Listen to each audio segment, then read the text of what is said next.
Bismillahirrahmanirrahim. Setelah kelahiran Nabi Muhammad di kota Mekah, kehidupan beliau sejak kecil sudah penuh dengan ujian. Seperti yang telah kita ketahui, ayah beliau Abdullah bin Abdul Muthalib telah wafat sebelum beliau lahir. Maka sejak pertama kali membuka mata di dunia, Rasulullah sudah menjadi seorang anak yatim. Pada masa itu, masyarakat Arab memiliki kebiasaan menyerahkan bayi mereka kepada wanita dari pedalaman gurun untuk disusui dan dibesarkan di sana. Tujuannya agar anak-anak mereka tumbuh lebih kuat, sehat, dan fasih dalam bahasa Arab.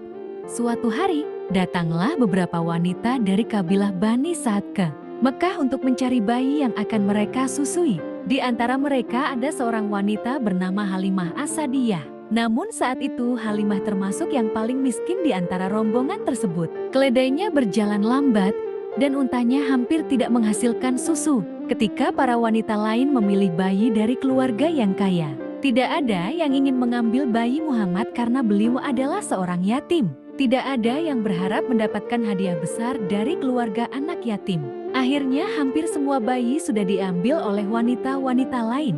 Dan hanya tersisa satu bayi saja, yaitu Muhammad. Halimah pun berkata kepada suaminya bahwa ia tidak ingin pulang tanpa membawa seorang bayi.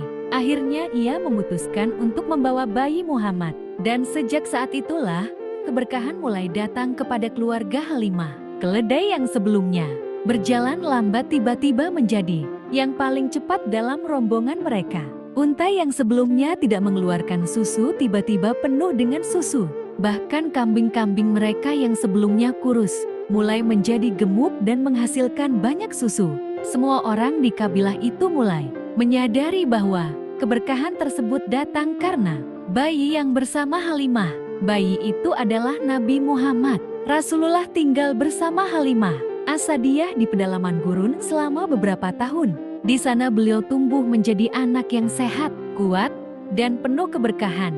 Namun sebuah peristiwa luar biasa akan terjadi pada masa kecil beliau. Sebuah peristiwa yang dikenal dalam sejarah Islam sebagai pembelahan dada Rasulullah oleh malaikat. Peristiwa ini akan menjadi tanda bahwa Allah sedang mempersiapkan beliau untuk tugas besar di masa depan.